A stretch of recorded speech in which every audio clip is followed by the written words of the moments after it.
Hey viewers, welcome to another game of Casual Pro Gamer.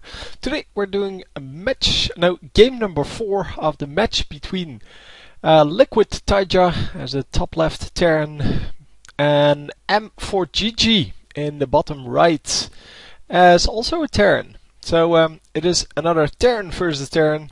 Obviously they don't switch races. And yeah, it has been about kind of the aggressive versus the financial victories. So in each of the previous matches, and I think in each of the future matches as well, one of them will go for that defensive build with more economics, and the other one will go for an aggressive build with more more troops. And yeah, both can work out. So we are going to see a refinery right here, where we will not see one over here. This will just be a barracks. So the refinery means that we're going to see an early factory, and well, that means that MForGG is going for that aggressive move, going probably for early banshees, because this is a very early refinery. Well before, at the same time as his supply depot, well before the barracks, which means he's going to get a whole lot of gas going before that that factory is even up. So this is a somewhat more, normal approach to that refinery. It is done when the barracks is about done. Well, the barracks has about 20 seconds left on it. Yeah, well, about that. This will mean that, as you can see, he's 60 gas ahead, which means that he can actually afford that Banshee soon as he gets the starport going. And there goes the factory. So the factory, immediately built, and he still has 50 remaining. So if he was only going for the factory and then going into Hellions, he would have stopped mining a long time ago. But he is not. So the pros obviously can see from this number the remaining, how much they are behind, because it's he's about 60 behind on the mining there. And the second refinery is coming up on this side. There is no second refinery coming up because the blue player probably realized that he was behind on the gas production and is going to there's the tech lab. The tech lab actually going on this thing. Wow, so he is not going for those early banshees. Perhaps because he got spotted. Because he got scouted there. Yeah, the starport coming out here, it's going to produce Vikings, but if there are no air units on the field, that is not going to give him any advantage. So Tech Lab coming up. Now with the second refinery here, he can actually go for Banshees as well. So we'll have to see what he goes for. He is definitely going to switch out these two, so he's going to build Banshees. And we will have to see how that works out. So the starport is coming up over here. And no scout on either team or either side. So they cannot see where or what's coming up, and they basically are both in the dark, which is of course okay. I mean, most of the players play in the dark. Most of them don't use the scouting possibilities. So he does spot these two Hellions, which means there is a factory up and running producing Hellions, which is kind of obvious because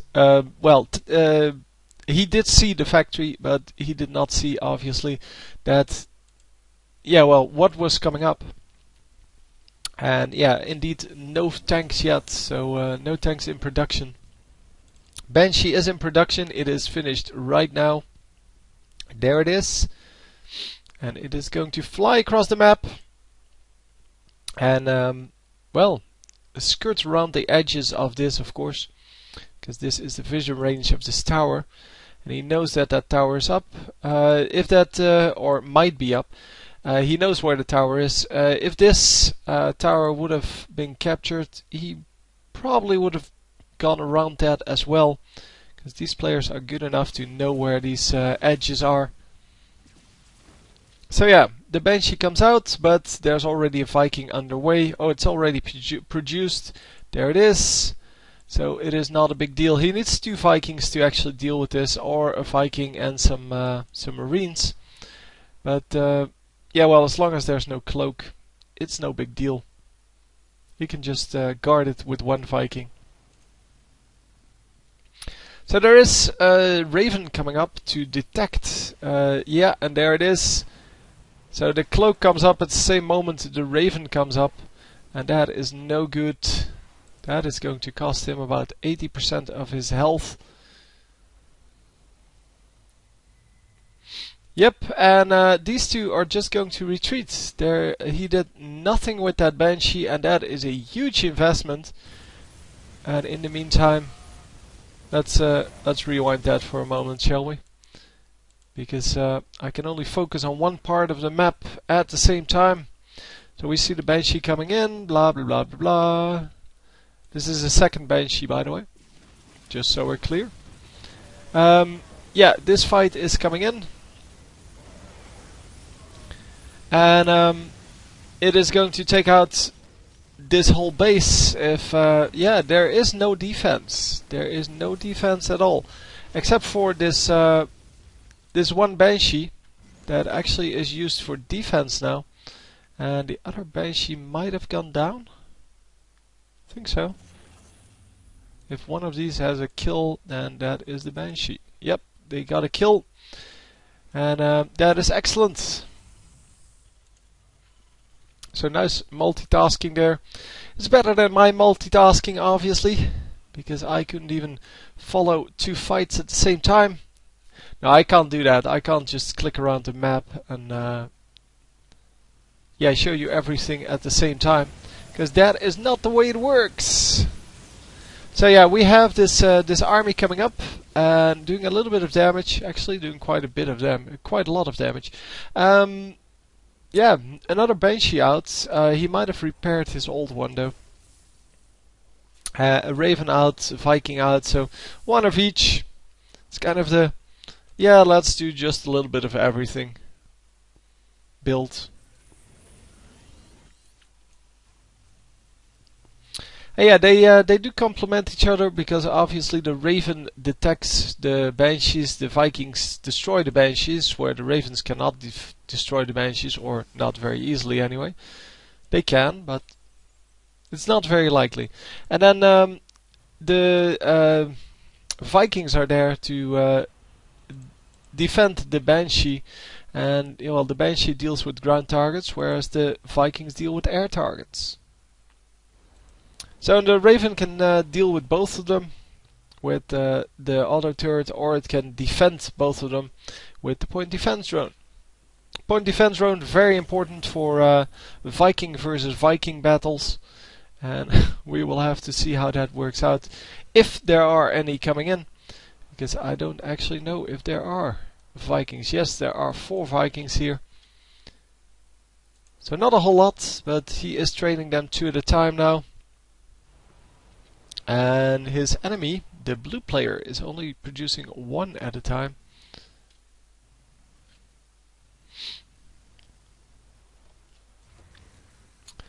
So the whole army is coming up, but it gets spotted by the dude that was on this watchtower. He does get a glimpse of what the army looks like, how big it is, things like that. And are we actually going to be able to spot this before it is too late? So Vikings coming up, and yeah, there go the point defense drones. They are going to do some damage, but well, one of the tanks gets taken out by the Banshee, and yeah, the Banshee then gets taken down. It did its job though. Its job was to well, to do exactly that. But 2 point defense drones, better than 1. The 1 actually got taken out at some point. And oh, these Vikings in some trouble. And yes, the tank is just in range of this factory. The factory is going to go down to the Vikings. Oh man. No, it's not going to go down. Wow. So air superiority surrendered there by the blue player. He landed all of his Vikings, has no more air units, and kind of wants to go for the ground battle now. Of course that is risky. And if only he had the Hunter-Seeker missile, oh no, the Seeker missile it's called now. If only he had that up, then he would have been able to snipe this entire, compartment of SCVs. It's a very useful tool. And yeah, the problem now is how to assault these tanks, because there are tanks, of course, and the tanks are going to do very well against everything that moves into them. But well, these tanks can see these tanks, but for some reason the reverse is not true. Is that still when you hover over it with a flying unit, or I think that's it. Because it used to be that if you flew over it, over your tanks, or well, if you spotted with a flying unit for your tanks, they would get one extra range. So instead of range 13, it would be 14. And maybe that's still the case. I don't know.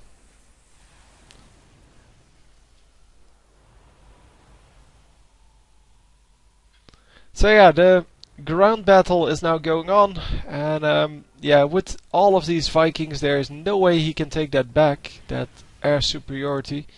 So he's going to have to produce some ground troops to deal with the ground troops, and flying units are out of the question. But of course, yeah, when you have air superiority, you're going to build Banshees, you're going to make sure that you exploit that advantage that you have, and yeah, this way he can actually destroy the ground troops, and there is nothing that this blue player can do, because if he lifts his Vikings, they're going to instantly die. And yeah, well, the only thing that then happens, that then works, would be Marines, but Marines are very weak against Banshees, especially if they're microed correctly. Well, not the Marines, but the Banshees. Very nicely played. It's a very strategic battle. This command center obviously goes down. 2 refineries still up, but yeah, those don't really matter. And all of the drones, SCVs are going to go down, and the rest, yeah, there's only a Thor. The Thor can deal with the Banshee though, but yeah, only with the Banshee. It cannot deal with the tanks, so it's basically done. So anyway, quick one. Hope you enjoyed, and I will see you next time for game number 5. GG.